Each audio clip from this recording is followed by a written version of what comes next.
어떤 것들로 인해서 교육과 여러 가지 사회에서 사람들이 말하는 어떤 제도와 개념과 이런 것 때문에 우리가 박제가 됐다는 거죠. 교통사고, 사기, 이 두 가지의 일이 지금의 어떻게 보면 이 두 명의 책을 쓰는 작가들을 있게 만들어준 네. 그 일이거든요. 여러분 안녕하세요. 안녕하세요. 하와이 대저택. 안녕하세요. 저는 하고만다의 고를 담당하고 있는 고명환입니다. 여러분 반갑습니다. 아니 제가 긍정학원도 말이잖아요. 네. 내일 아침에 이제 올리려고 하는데 한탄하지 말고 감탄하자 이런 거를 올리려고 이제 적어놨는데 이게 네. 우리가 이제 뭐 말버릇대로 우리가 가수들도 뭐 노래 가사대로 된다 뭐 이런 맞아요. 얘기 많잖아요. 맞아요. 우리가 니체가 낙타사자 어린아이들이 제일 잘하는 게 감탄이잖아요. 그렇죠.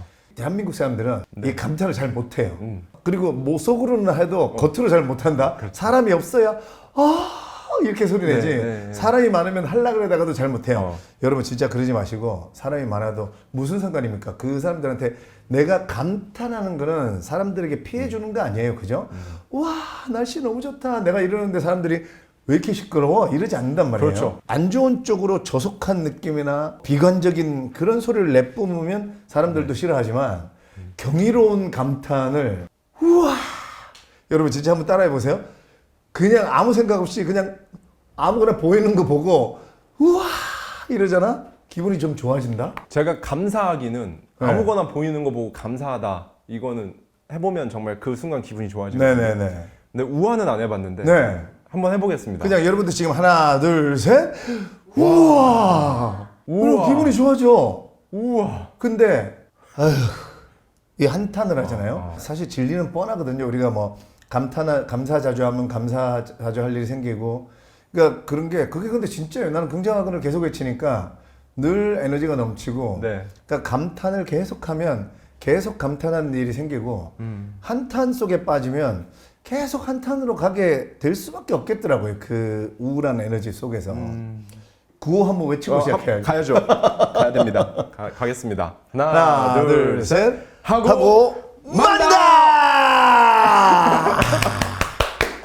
오늘 참고로 여러분 오늘의 책은 카프카의 변신입니다. 네네. 카프카의 변신이고요. 그 책을 포함해서 이제 다 연결되는 책들을 제가 또 이만큼을 가지고 왔는데 네.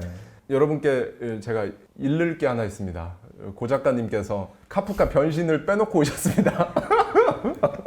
제가요, 진짜 마지막까지 여러분, 진짜 화장실에 가서 여기 오기 전에 마지막으로 카프카 변신을 들고 제가 쫙 정리해 놓은 거 중에 혹시 까먹을 게 있을까봐 이렇게 보면서 이번에 하고만다 때문에 다시 정리를 했거든요. 그래서 그걸 마지막 보고 그 수건위에다가 잘 얹어두고 나머지 관계된 책만 들고 왔네요. 네, A 그레이스 님이 머릿속에 넣어서 오셨잖아요 라고 하셨는데 뭐 정확한 표현이시죠. 예. 네. 작가님 책의 제일 첫 번째 챕터가 카프카 변신이잖아요. 네, 맞습니다. 예, 사실 안 가져오셨어도 저도 정확히 그런 말씀을 딱 드렸어요. 맞아요. 제가 책 안 갖고 왔다 오니까 하대님께서 아니 작가님은 머릿속에 넣어서 오셨잖아요. 다 이래서 있으시니까. 변함없이 이제 세 번째 책, 첫 번째 책이 고전이 답했다. 네. 고명한 작가님의 네. 책이었고요. 두 번째 책은 아니죠. 저희 네 번째예요. 네, 내가 그래서 첫 번째가 톨스토이 이반 이반 일리치의 일리치의 죽음, 네, 맞아요. 두 번째가 작가님 네. 책, 세 번째가 제 책, 네 번째가 번째네요. 네, 카프카의 변신으로 네, 네. 하고만다 네 번째 시간을 네. 시작하도록 하겠습니다. 빠빠빠빠빠빠빠 빠라빠빠빠빠빠빠 딩동댕동. 카프카의 변신은요, 여러분 어떻게 지난번처럼 이반 일리치의 죽음처럼 이 책을 선정한 이유라든지 네. 아니면 이 책이 담고 있는 의미라든지 큰 사이즈로 한번 착 말씀해 주시고 네. 대략적인 간단하게 5분 안에 제가 줄거리를 말씀을 네, 드리고 네. 뭐 이렇게 가는 식으로 한번 해볼까요? 네, 예. 저는 카프카의 변신을 선택한 이유는 일단 카프카의 생가를 2번 갔다 왔습니다. 체코요. 네, 신혼여행 때 체코. 사실 카프카의 생가가 거기 있는지 몰랐어요. 신혼여행 체코 프라하를 가서 카를교를 건너서 오. 우회전해서 그냥 걷고 있는데 예. 표지판에 카프카 작가 나오는 거예요. 그래서 걸어가다 보니까 카프카 생가가 딱 나오는 거예요. 야. 그 카프카 생가 가기 100m 전에 오른쪽에 한국인 분이 하시는 김밥 라면집이 있어요. 프라하예요? 예. 그래서 제 아내랑 그 집에서 또 김밥 라면 우리가 3주 있었거든요, 이번에. 네. 그래서 카프카 생가 근처를 계속 갔었어요. 아. 그래서 이건 농담이고요. 어쨌든 그래서 친근함이 있고 그리고 제가 체코에서 카프카의 나라여서 이렇게 사람들이 철학적으로 돈에 쫓기지 않아요. 제가 제일 놀랐던 게 두 개인데 제 영상에서 한번 얘기한 적이 있는데 카페에서 네. 남자 혼자분 그날 돈을 벌러 온 게 아니고 그날을 살러 왔구나 이 사람은 여기에. 네. 그러니까 회전율을 높여서 빨리 손님을 받으려 하지 않고 충분히 자기 커피에 대해서 고객과 대화하고 그 커피 파는 그 시간이 그냥 즐거운 거예요. 아침 출근 시간인데. 네. 네. 우리는 줄 서 있으면 한 명이라도 더 받으려 하잖아요. 네. 그거랑 우리나라가요 쓰레기통을 우리 길가에 예전에 있었지만 지금 길가에 없죠. 쓰레기통이 없잖아요. 네. 그거요 길가에 쓰레기통 놔두면 우리나라 사람들은 거기다가 자기 집에 쓰레기를 왜 네. 너무 갖다 버려서 그것 때문에 네. 왜 없애버렸잖아요. 네. 체코에 중간중간에 쓰레기통이 쫙 있어요. 네. 돈으로 따지면 우리보다 훨씬 못 사는 나라예요. 네. 제가 3주 있으면서 그 쓰레기통에 쓰레기를 갖고 와서 버려진 단 한 번도 본 적이 없어요. 너무 편하게 내가 다니면서 아니 이렇게 쓰레기통이 중간중간에 있으니까 너무 좋은데 우리나라는 왜 이렇게 쓰레기통 하나를 설치를 못하는 그러게요. 민족이 네. 됐을까. 네.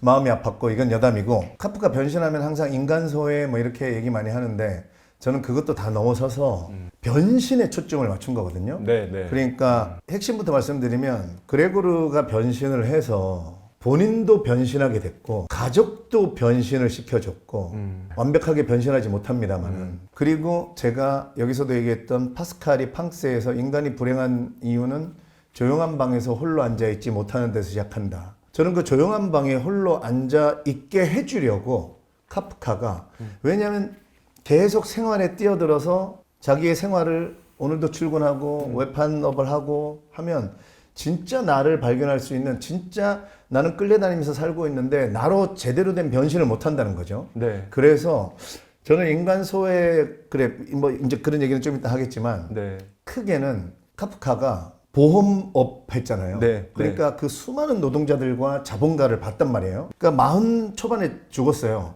근데 보험업을 한 15년 정도 했단 말이에요. 일이라고 자기 그거 했어 15년을. 그러니까 수많은 노동가와 자본가를 보면서 그 노동자들이 어떤 그 틀에 매여 있고 끌려다니는 그 삶을 저는 안타까웠다고 생각을 해요. 네. 그래서 아무리 말을 해줘도 책을 읽으라고 해줘도 바쁘다는 핑계로 우리가 하지 못하잖아요. 그래서 조용한 방에 우리를 가둬놓고 저는 생각하게 만들었다고 저는 해석을 합니다. 네. 결국은 아빠, 누이 동생, 엄마 다 변신하게 되죠. 네. 근데 끝에는 마음에 들 만큼 변신하지 못했지만 네. 결국 인간의 한계에 대해서 얘기를 하지만 어쨌든 변신하는. 그래서 저는 책을 읽다 보니까 이거는 이상의 날개가 아닌가. 박제가 된 천재를 아시오. 이게 끝이에요, 여러분. 변신. 벌레가 돼버렸잖아요, 그죠? 네. 그러니까 이상의 날개도 우리는 천재로 태어났는데 네. 어떤 것들로 인해서 교육과 여러 가지 사회에서 사람들이 말하는 어떤 제도와 개념과 이런 것 때문에 우리가 박제가 됐다는 거죠. 박제가 된 거, 벌레가 된 거, 저는 같은 계열로 내가 변신을 이번에 다시 읽는데 이상의 날개가 계속 생각나는 거예요. 네. 그래서 이번에 그 한강 작가님께서 노벨문학상 수상하고 나니까 네. 더 안타까웠어요. 이 이상의 작품들이 정말 예전에 이 시대 때에 제대로 영어로 번역이 됐었으면 이상 작가님도 노벨문학상의 후보 그리고 충분히 상을 받지 않았을까. 네. 저는 이런 안타까움과 함께 이 변신을 한 단어로 박제가 되어버린 천재를 아시오. 저는 이 한 문장으로 오늘 변신 끝입니다. 항상 말씀해 주시는 것처럼 고전의 진정한 그 정수는 은유와 함축 네. 예 있다라고 네. 항상 말씀을 해주셨는데 고전이 답했다의 작가님답게 네. 오늘 이 딱 한 문장으로 네. 박제된 천재를 아시오 네. 정리를 해주셨습니다. 네. 이제 제가 간략하게 이 프란츠 카프카의 변신의 스토리에 대해서 5분 이내로 아주 간략하게 쉽게 설명을 해드리겠습니다. 사실 뭐 스토리 자체는 굉장히 쉽습니다. 만약에 이걸 영화로 만들었다면 큰 제작비가 들지 않았을 것 같아요. 네. 뭐 장소의 그렇죠. 이동이 없기 때문에 네. 집 안에서만 이렇게 나오기 때문에 네. 프란츠 카프카의 이 변신은요, 어떻게 보면 우리나라에 가장 많이 번역이 된 고전 중에 하나일 겁니다. 정말 여러 가지 버전이 있고 네. 진짜 많습니다. 그래서 제가 들고 있는 버전은 또 새로운 이렇게 정사각형 모양의 좀 특이한 예, 버전인데, 그러네요. 예, 버전이 굉장히 많아가지고 네. 사람이 벌레로 변신을 했다라고 하면 딱 와닿지가 않는데, 여기에는 그 외국인 루이스 스카파티라는 분이 사파를 이렇게 중간중간 그려놨어요. 그래서 이해가 이렇게 좀 됩니다. 네. 예, 딱 좀 직관적으로 와닿게 해주는, 물론 네. 상상력에 방해는 되겠지만, 예, 그런 게 있어서 저는 이 버전을 골랐고, 말 그대로 그레고르라고 주인공이 있습니다. 남성이고요. 결혼하지 않았고 열심히 직장 생활을 하는데 영업을 해요. 원래는 영업직이 아니었는데 이 당시의 시대 상황은 오히려 일을 잘해야 이제 영업직을 시켜주고 승진하면서 영업직을 시켜주는 이때 당시에 그랬던 것 같습니다. 그래서 그 일을 하는데 그 일 자체가 정말 어떻게 보면 최악인 거죠. 네. 왜냐하면 영업직이다 보니까 그냥 무조건 100% 외근입니다. 회사로 들어가고 이런 거 없고 외근이고, 끊임없이 실적에 대해서 압박을 받고 엄청난 스트레스를 받고요. 그리고 또 계속 타지를 떠돌아다니다 보니까 제대로 된 인간관계도 맺을 수 없고, 네. 무엇보다 본인의 생활이 불안정해지고 불규칙해지고, 건강은 뭐 이루 말할 것도 없고, 여러모로 정말 최악인 그런 직업이고 본인도 좋아하진 않습니다. 그거에 대해서. 다만 그럼에도 불구하고 아버지는 굉장히 연로하셔서 지팡이 짚고 이게 흔들의자에 맨날 꾸벅꾸벅 졸고 계시고, 어머니도 지병이 있으셔서 거동이 불편하시고, 여동생은 아직 미성년자고, 네. 이렇기 때문에 본인이 집안의 생계를 다 책임져야 해요. 근데 영업직으로서 벌레로 변하는 이 시점에는 그렇지 않았지만 그 직전까지는 실적이 좋아서 굉장히 목돈을 일반 월급 받는 것보다 훨씬 더 많이 받고 이렇게 벌어들인 거죠. 그래서 그거를 집에 가져다 주면 가족들이 되게 행복해하고, 그런 모습을 보면서 자기도 뿌듯하고, 그래서 이 일은 뭐 더 열심히 해야겠구나, 그냥 이렇게 살아가고 있었습니다. 정말 딱 이게 다예요, 스토리가. 이렇게 살아가고 있는데 그날도 문득 새벽 기차를 타고 또 영업을 하러, 실적이 예전보다 많이 떨어졌어요. 그래서 압박을 많이 받고 있었고, 그런데 영업을 하러 새벽 기차를 타고 아침 6시에 일어나서 가야 되는데 6시에 눈을 떴더니 자기가 벌레가 되어 있는 거죠. 네. 이 벌레는 약간 이 책의 등장인물 중에 누군가가 지칭해서 쇳덩구리라고 표현을 하는데, 네. 쇳덩구리 같은 그런 등이 좀 딱딱하고 그런 벌레 같은 형상으로 변합니다. 저는 벌레로 변했다고 해서 처음에 이렇게 볼 때는 사람이 사이즈가 이제 벌레 사이즈로 이렇게 작아진 네. 요만한 벌레를 생각했는데, 어쨌든 여기에 있는 이 사파에는, 일러스트에는 약간 더 징그럽게 네. 벌레가 약간 한 강아지만한 꽤 커야 돼요. 왜냐면 아버지가 던진 사과가 등에 박혀야 등에 됩니다. 박히거든요. 그러니까 꽤 커야 됩니다. 꽤 커야 돼. 네. 그 박힌 게 썩을 맞아요. 때까지 박혀 있거든요. 네. 그러면 꽤 커야 그게 던진 사과가 와서 네. 박힐 정도면. 그러니까 강아지도 작은 맞아요. 강아지가 아니고 큰 강아지예요. 대형견, 네. 대형견 정도의 그런 벌레예요. 진짜 징그럽죠, 생각하면. 막 네. 더듬이 나 있고 바퀴 막 이렇게 있고 바퀴벌레처럼 그런 벌레로 변신을 하는 겁니다. 네. 그래서 그 변신을 하고 나서 몇 개월간 방 안에서 못 나오죠, 이제. 그리고 가족들도 아들이 없어지고 벌레가 그 안에 있는데, 처음에는 가족들도 이렇게 생각해요. 저 아들이 벌레로 변했구나. 그러다가 반신반의 하는 겁니다. 그렇게도 생각했다가 어느 날은 저 괴물이 우리 아들을 어떻게 한 거 아닌가, 저 괴물이 결국 우리를 다 잡아먹고 말 거다, 뭐 이런 생각을 하기도 하고, 이제 그렇게 그 방 안에서, 집 안에서 몇 개월간 변신을 벌레인 상태로 벌어지는 그 가족들의 변화와 자신의 내적인 그 생각들과 그런 내용을 담고 있고요. 엔딩은 죽습니다. 벌레인 상태로 죽어요.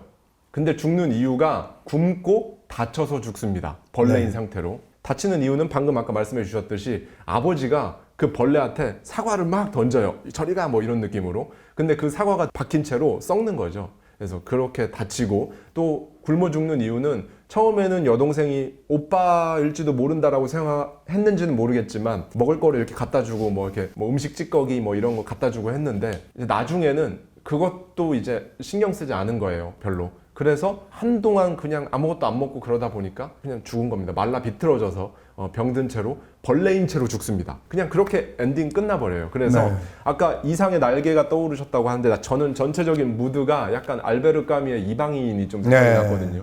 굉장히 어떻게 보면 약간 어둡고 그로테스크한 느낌도 있고 그렇긴 한데 작가님의 책 고전이 답했다에 보면 대학 시절에 네. 이 책을 처음 읽으셨다고 맞아요. 했잖아요. 네. 그래서 도대체 왜 변신을 했냐? 네. 변신한 이유가 뭐냐? 네. 라고 교수님이 물어봤을 때 모르겠습니다. 맞아요. 제가 그때 모르겠습니다. 그래서. 네, 모르겠습니다. 그건 모르겠고 그냥 변신한 채로 네. 이렇게 일련의 심리적 변화나 네. 뭐 그런 것들을 다룬 것 같습니다. 이렇게 대답을 하셨다고 했는데 네. 저도 처음에 이 책을 한 중간 넘게 읽을 때까지 왜 변신을 했는지 모르겠는 거예요. 네. 그랬다가 이제 다 읽고 나서 생각을 해보고 나서 이제 좀 깨닫게 된 부분이 그러니까 있죠. 앞부분에부터 이제 좀 가보면 제가 이제 책을 갖고 왔어야 되는데 그 앞부분에 그레고르가 벌레로 변신한 다음에 그러니까 우리가 늘 생각하는 거죠. 뭐가 되면, 그렇죠. 얼마를 벌면. 그래서 제가 요즘 많이 해드리는 말 중에 가고 싶은 시간에 가고 싶은 장소에 갈 수 있어야 된다. 인간이 행복하려면. 근데 이렇게 얘기하면 또 우리가 오해를 해서 그러니까요. 가고 싶은 시간에 가고 싶은 곳에 가야 되는데 직장이 얽매여 있는데 어떻게 캠핑을 가고 여행을 가고 갑니까? 그 말을 한 철학자는 지금 가는 그곳을 가고 싶은 곳, 가고 싶은 시간으로 만들으라고 하는 얘기거든요. 지금 이 그레고르도 지금 자기가 하고 있는 직업에 대해서 가고 싶은 시간에 가고 싶은 곳이 아니에요. 그죠? 그 안에서 생각을 하죠. 부채만 갚는다면 자기도 뛰쳐나와서 그러니까 결국은 현대인의 그냥 직장인들, 딱, 직장인들이 늘 머릿속에 생각하고 있는 그 삶이에요. 그거를 정확하게 그냥 그대로 얘기합니다. 그러니까요. 네. 신기합니다. 시대가 굉장히 네. 예전인데. 그리고 그 앞부분에 나는 그 그림인가요? 설명할 때 네. 어떤 여자의 초상화인데 모피를 두르고 모피를 입고 모피 속에 있는 저는 그 문장을 읽는데 카프카가 이런 외판원이 아니라 일반 시민도 모피 모자에 모피를 두르고 모피 뭐 장갑 뭐 이런 거 다 모피로 둘렀잖아요. 네. 어쩌면 나는 그레고르 벌레 이 일반 아줌마 짐승 난 이런 느낌도 받은 거예요. 그 문장에서. 그러니까 우리는 모두가 어쩌면 진짜 내 존재로 살지 못하고 소비가 좋다. 우리가 막 비싼 게 좋은 거야. 이러면서 그런 걸로 막 둘러쳐진 그런 문장에 대한 거라든가 이제 여러 번 읽다 보니까 그런 거에 이제 또 조금씩 느끼게 되고 혹시 그러지 않았을까 하면서 또 나름 그렇게 생각하는 자체는 저는 너무 좋은 거예요. 지금 말씀해주신 부분 주인공 이름입니다. 그레고르의 삶이 정확히 외근을 하는 영업직인데요. 정확히 어떻게 보면 지금 2024년 우리 한국의 정말 수많은 직장인들의 그 괴로운 심정을 네. 그대로 표현해 줬다고 해도 하나도 이질감이 전혀 네, 없거든요. 네, 네. 항상 저도 그렇고 작가님도 그렇고 저희 두 명이 공통적으로 얘기하는 게 나는 마땅히 살아야 할 삶을 살고 있는가? 하고 싶은 걸 내가 정말 내가 진정 원하는 걸 하고 싶은 걸 하면서 살고 있는가? 네. 그렇게 해야 된다라고 저희는 얘기를 네. 하잖아요. 그레고르가 그게 아니라 소위 말하는 열심히 해야 된다고만 그냥 생각하고 있고 근데 정작 하고 싶은 게 아니고 손때 묻은 하고 싶은 것 진짜 하고 싶은 게 아닌 그 부분을 정확히 카프카가 묘사해주는 부분을 한 7줄 정도 제가 읽어드리겠습니다. 네. 당시 그레고르의 유일한 관심사는 온 가족을 완전한 절망 속에 빠뜨린 그 불행을 식구들이 가능한 한 빨리 잊어버릴 수 있도록 있는 힘을 다하는 것이었다.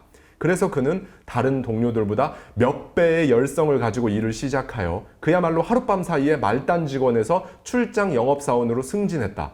출장 영업사원에게는 물론 전혀 다른 돈벌이의 수단이 주어졌는데 일에 성공하기만 하면 그 즉시 커미션의 형태로 현금이 수중에 들어왔던 것이다. 집에 돌아와 그 돈을 식탁 위에 올려놓으면 식구들은 모두 행복해서 입이 벌어졌다.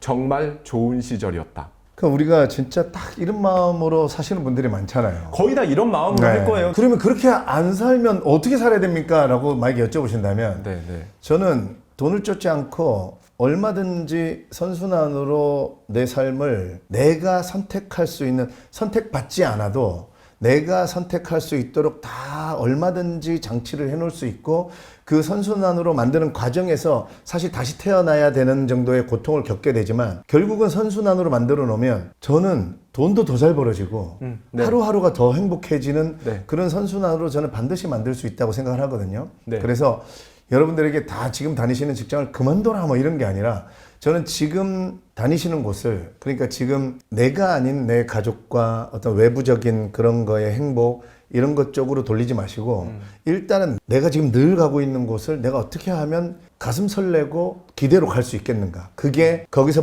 생기는 금전적인 걸로 어떤 내 가족과 이런 행복을 사기 위해서 그런 게 아니라 진짜 돈을 떠나서도 내가 여기서 행복할 수 있는 곳인가. 저는 얼마든지 만들 수 있다고 생각합니다. 지금 말씀해 주신 부분 듣고 저도 생각이 난 건데 사실 지금 그 말씀을 해주셨잖아요. 가치의 선순환. 네. 내가 잘 되려고 내가 돈 벌려고 하는 게 아니라 남을 도우려고 남에게 네. 가치를 제공하면 돈은 알아서 따라온다. 이 말씀을 사실 저희가 둘이서 100번을 드려도 팍 꽂혀서 와닿지 않으시는 분들이 더 많으실 거예요. 맞아요. 사실 제가 최근에 아무래도 제일 많이 읽은 책이 제임스 알렌이기 때문에 네네네. 제임스 알렌이 이렇게 말을 했습니다. 어린아이가 아니라 다 큰 어른임에도 불구하고 여전히 하늘에 떠 있는 뜬구름만을 쳐다보며 하염없이 시간을 흘려보내고 있다. 네. 그 뜬구름이 자신의 머리 위에 들이우는 어두운 그림자의 본체인 줄도 모르고 말이다. 네. 라고 얘기를 하거든요. 네. 근데 저는 이 뜬구름을 현실이라고,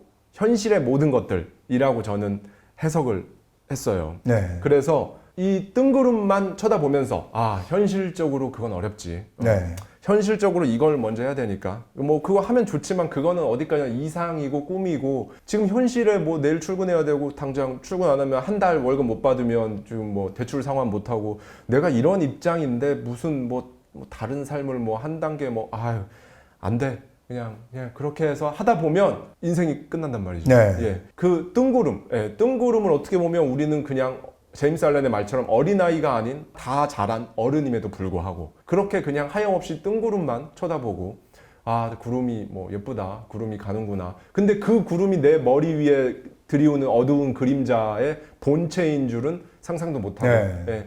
그 현실이 바로 그 어두운 본체, 내 인생을 어둡게 만드는 바로 그 본체임을 생각하지 못한다라는 그런 생각이 지금 방금 네. 현실에 대한 말씀을 해주시니까 들었습니다. 예. 그러니까 이 변신은 전 세계적으로 이제 그 뭐 평론이나 해설을 보면 이제 인간 소외라는 단어로 무조건 나오거든요. 그래서 여러분들도 내가 어떤 나는 사라지고 내 가족을 아니면 또는 내가 내 꿈인 줄 알았는데 뭐 500억 건물주가 되겠다 뭐 이런 꿈이 내 꿈인 줄 알았는데 사실은 그게 내 꿈이 아니라는 거예요. 그러니까 결국은 나는 소외돼 버렸고 네. 나는 없어졌고 돈 버는 기계 가족을 부양하고 또 내 마땅히 살아야 할 삶이 아니라 남들이 설정해 놓은 이런 게 좋은 거야 그거를 따라가는 결국은 내가 소외돼 버리고 나는 없어지고 그러니까 결국은 인문학의 마지막 질문인 나는 누구인가가 계속 나오는 게 이거를 이제 계속 생각해 보라는 거죠. 그렇게 살아봐야 결국은 죽음 앞에 갔을 때 나는 없었거든요. 그러니까 이 변신은 항상 이거를 생각해 보라는 일단 주제를 던지고 왜 마지막 장면에도 보면 그레고르 때문에 결국은 아버지가 원래 일을 안 했었는데 수의 일을 하게 되고 엄마는 옷감 바느질을 하게 되고 여동생도 점원으로 취직을 했고 심지어 더 나은 직장을 가지기 위해서 속기사 기술과 프랑스어를 배우고 있다 이러면서 어쨌거나 약간의 변신을 했거든요. 이 그레고르의 변신 때문에 이들은 변신을 했는데 사실은 이들도 제대로 변신 못한 게 마지막 장면에서 그 이제 다 그레고르가 죽고 그 왔던 노파가 뭐 이 그레고르 시체도 치워주고 그 다음에 이제 다 결근계를 쓰고 셋이서 오랜만에 몇 달 만에 외출을 하잖아요. 부쩍 자란 자기 딸들에게 뭐 이제 그 결혼할 남자를 소개시켜줘야 되겠다 이렇게 하면서 어디에 도착했을 때 딸이 먼저 일어나는데 부쩍 자란 생동감 있는 그 팔다리를 보면서 자기들의 미래를 보증하는 듯한 우리나라 말로 이제 해석을 보증이라고 했는데 여기는 어떻게 하는지 모르겠지만 우리의 미래를 보증하는 듯한 그런 느낌을 받았다 이게 마지막으로 끝나잖아요. 맞아요. 예. 그러니까 이제 평론가들은 그 부분에서도 결국은 딸을 또 아들 다음으로 또 너 딸의 진짜는 어디 가고 있고 딸에 대한 소외죠. 딸을 또 뭐 제대로 된 사회를 들이든 아니면 딸이 뭐 어떤 직장을 가지든 자기들이 먹고 사는 거에 대해서 기대해서 이렇게 할 수 있겠다. 카프카는 마지막까지도 변신을 어느 정도 했지만 결국은 카프카가 말하는 거는 이거보다 더 변신해야 된다거든요, 사실. 딸에게 그렇게 기대는 게 아니라 자기들이 지금 수의를 하고 깜일을 하면서 결국은 마지막까지 저는 제가 죽을 때까지 저는 난 녹슬어 사라지지 않고 달아서 사라지겠다. 이건데 이 그레고르가 변신하기 전에 그 아버지가 그 안락 의자에 앉아갖고 맨날 잠들잖아요. 예, 그러면서 예. 나의 그 마지막 인생의 후반기의 휴식처는 바로 여기야 네. 이러면서 그게 나는 얼마나 녹슬어가는 거예요. 근데도 어느 순간 이제 어쩔 수 없이 은행인지 뭔지 모를 그 수의 일을 하러 가서 그 제복을 입고 제모를 들고 뿌듯해하잖아 자기가. 그거를 안 벗고 막 자랑스러워하고. 그러니까 우리 인간은 그거를 자기 스스로 또 딸에게 기대려 하지 말고 그 모습을 죽을 때까지 갈 수 있는 데까지 연약해지면 안 되고 그게 힘을 준다는 거거든요. 안 벗잖아. 안 벗고 막 오랜만에 자기가 자랑스러운 거야. 자기가 수의복을 딱 입고 딱 있는 게. 자기도 변신한 그렇죠. 살아 있음이거든요. 안락의자에 이러고 있는. 저는 이게 녹슬어 있는 거잖아요. 달아서 사라지다가 죽어야 저는 잘 죽을 수 있다고 확신하거든요. 지금 말씀하신 부분이 어느 부분인지 이것도 또 한 8줄 정도 되는데 제가 한번 읽어드리겠습니다. 네. 어느 부분이냐면요. 그레고르 주인공이 아들이 집안의 생계를 책임지고 있었는데 벌레로 변하고 나서 돈을 못 벌잖아요. 돈 벌 사람이 없어진 거예요 이제. 그리고 나서 이 벌레인 상태로 아버지를 봤을 때 예전에 자기가 알던 아버지인가 싶어서 묘사를 하는 부분이 있습니다. 한번 들어봐 주십시오. 그레고르는 벌레 상태입니다. 고개를 돌려 아버지를 쳐다보았다. 지금 저기 서 있는 저런 아버지의 모습은 정말이지 상상조차 해본 적이 없었다. 과연 저 사람이 아버지란 말인가? 예전에 그레고르가 출장을 떠날 때면 늘 지친 모습으로 침대에 파묻혀 누워있던 바로 그 사람이 맞는 걸까? 집으로 돌아오는 날 저녁이면 잠옷바람으로 팔걸이 의자에 앉아 그를 맞아주던 사람. 제대로 일어날 수조차 없어서 반갑다는 표시로 겨우 양팔만 쳐들어 보이던 그 사람이 정말 맞을까? 낡은 외투를 푹 뒤집어 쓴 채 T자형 지팡이를 조심조심 내짚으며 힘들게 발걸음을 옮기다가 허리를 꼿꼿이 세우고 서 있는 데다 은행원들이나 입을 것 같은 금색 단추가 달린 뻣뻣한 푸른 제복을 입고 있었다. 빳빳하게 세운 상의의 카라 위로는 두툼한 이중턱이 툭 붉어져 나와 있으며 덤불처럼 생긴 눈썹 아래로는 검은 눈동자가 주의 깊고도 생기 있는 눈빛을 내뿜고 있었다. 평소엔 대책 없이 헝클어져 있던 백발도 거북스러움이 많지 정확하게 가르마를 타서 빗어내린 듯 머리에 착 붙어 반드르르 윤이 났다. 이렇게 돼 있거든요. 제가 이거를 말씀드리려고 한 게 사람이요.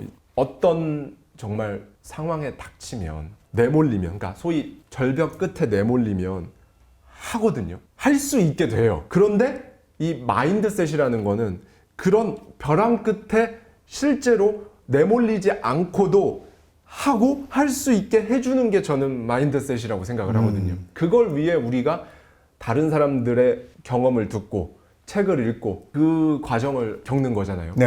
여기도 보면 사실 아까 말씀해 주셨듯이 거의 임종 직전에 아버지 노인 같은 녹슬어 아까 표현해 주신 것처럼 녹슬어 있는 줄 알았는데 자기가 벌레로 변하고 보니까 자기가 없어지고 보니까 아버지가 완전히 허리도 꼿꼿이 세우고 지팡이를 짚던 아버지가 맞아요.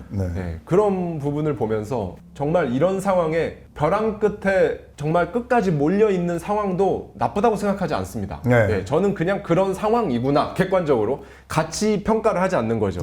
왜냐하면 나중에 뒤돌아봤을 때 저 역시도 그랬고 작가님도 그랬고 교통사고, 사기 이 두 가지의 일이 지금의 어떻게 보면 이 두 명의 책을 쓰는 작가들을 있게 만들어준 그 일이거든요. 그러면 그때는 너무나 나쁜 일이라고 같이 평가를 할 수 있겠지만 지금은 정말 그 일로 인해 내가 거의 새 사람이 되고 다시 태어난 수준으로 그렇게 해준 그런 좋은 일이었단 말이죠. 그래서 저는 그 순간에 어떤 일이 일어나면 같이 평가를 하지 말고 아 이런 일이 일어났구나. 내가 벼랑 끝에 서 있구나. 아 벼랑 끝에 있어서 최악이다. 죽을 것 같다. 아 막 나한테만 왜 이런 일 이렇게 같이 평가가 들어가지 말고 아 내가 지금 벼랑 끝에 몰렸구나.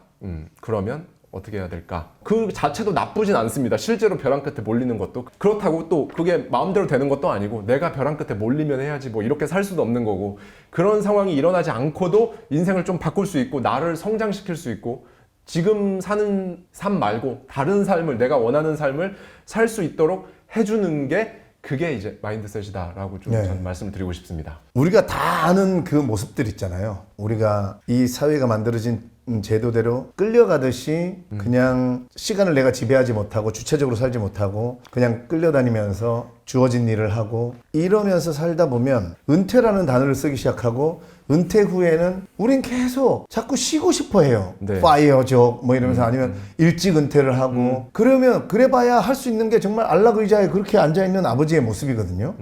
그러니까 과연 저는 그 안락 의자가 무슨 호텔 별 5개 호텔에 있는 그런 데일지라도 저는 그 앞에 진수성찬이 돈이 많아서 매일 그 웨이터가 갖다 주고 한다고 해도 저는 그 삶보다 그 빳빳한 제복을 입고 나가서 네. 사람들에게 어떤 도움을 줄 수 있는 가치를 만들어낼 수 있는 유익함을 만들어낼 수 있는 뭔가를 했을 때가 살아있다는 그 생동감과 끝까지도 이 세상을 살맛이 나게 산다. 지금 벼랑 끝 얘기하시면서 그렇게 상황이 닥치면 뭐 이렇게 이해하시는 것보다 네. 그러니까 나한테 그렇게 닥치기면 하는 게 아니에요, 여러분. 만약에 직장 생활 하시면 우리가 60 전후에 은퇴를 하고 그리고 나면 반드시 이후에 안락한 삶을 하기 위해서 우리는 정말 수많은 걸 하잖아요. 그러니까 중간중간에 주식 투자도 무리하게 하고 그 다음에 무슨 뭘 하려고 하고 근데 그 목적이 다 뭐냐면 퇴직 후에 안락하게 뭔가 쉬겠다 이런 마인드를 저는 좀 이거를 변신하는 게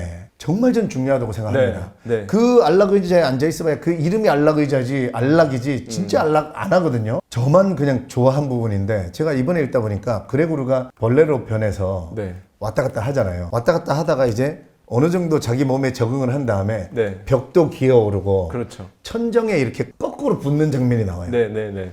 그래서 자기가 뭐라 그러면 나는 요즘 이 천정에 거꾸로 매달려 있는 거를 좋아하게 됐다. 네, 네. 이 자세로 있으면 숨쉬기도 좀 편하고 그렇죠. 거꾸로 있으면 기분이 좋아진다 이런 부분이 나와요. 네, 네, 네. 나는 카프카가 굳이 이거를 거꾸로 나는 얘가 인간으로 서서 이렇게 늘 끌려다니면서 그렇게 살 때는 숨도 쉬기 힘들었어 사실. 네. 근데 얘가 어쩔 수 없이 벌레가 됐고 이제 지가 좋아하는 뭐를 찾아다니면서 심지어는 거꾸로 해서 세상을 거꾸로 보니까 오히려 숨쉬기도 편해졌고 저는 그 장면에서 너무 짠한 거예요. 제 혼자. 올더스 헉슬리의 멋진 신세계를 읽어보면 지금 갑자기 얘기하다가 생각이 났는데 인간을 다 만들어내거든요. 그래서 어떤 아이들은 그 왜 우주의 무슨 탑인가에 그거를 계속 수리하는 수리공으로 키우는 애들이 있어요. 네, 네, 네. 얘들은 똑바로 서 있을 때 전기 충격이나 이런 걸 가해서 똑바로 서 있으면 힘들게끔 고통이 네. 그래서 거꾸로 매달려 있을 때가 기분 좋게끔 계속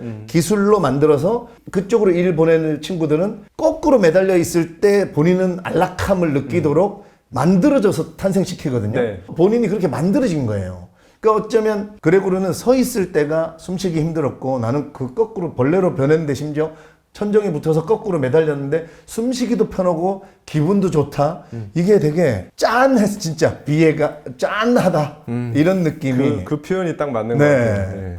이 카프카가 안락 의자를 통해서 우리가 흔히 말하는 그 안전지대라고 하죠. 세이프 존. 네. 네. 지금 여기에서 벗어나고 싶지 않은 지금 내가 여기 하는 일 이거와 이 직장이라는 이 울타리가 안락 의자로 네. 비유한 것 같다는 생각이 들었어요. 네. 여기 앉아서 이렇게 있으면 계속 그렇게 있게 되는 거죠. 네. 그 아버지도 본인이 아들이 벌레로 변신해서 없어져서 돈을 못 벌어오기 전까지는 자기가 그렇게 할 수 있을 거라고 생각도 못 했을 그렇죠. 거예요. 네네네. 네, 자기가 그렇게 허리를 꼿꼿하게 펴고 막 활기차게 다닐 수 네. 있을 거라고 생각도 못 했을 텐데 지팡이 짚고 다녔으니까요. 그래서 그런 생각이 들었고 그 다음에 아까 가치, 누군가에게 가치를 남의 가치를 베풀고 그런 거 하고 싶은 거 그런 걸 할 때 돈은 따라온다라고 할 때 현실적으로 어렵다라고 해서 저희가 또 현실에 대한 그 얘기를 하고 이렇게 지금까지 연결이 되어 왔는데요. 이 부분을 말씀드리고 싶었어요. 이 가치를 남에게 주는 게 얼핏 생각하면 우리나라에서는 뭐 노블리스 오블리제 아니면 뭐 봉사활동을 하고 기부를 하고 이런 쪽으로 생각이 되실 수가 있거든요.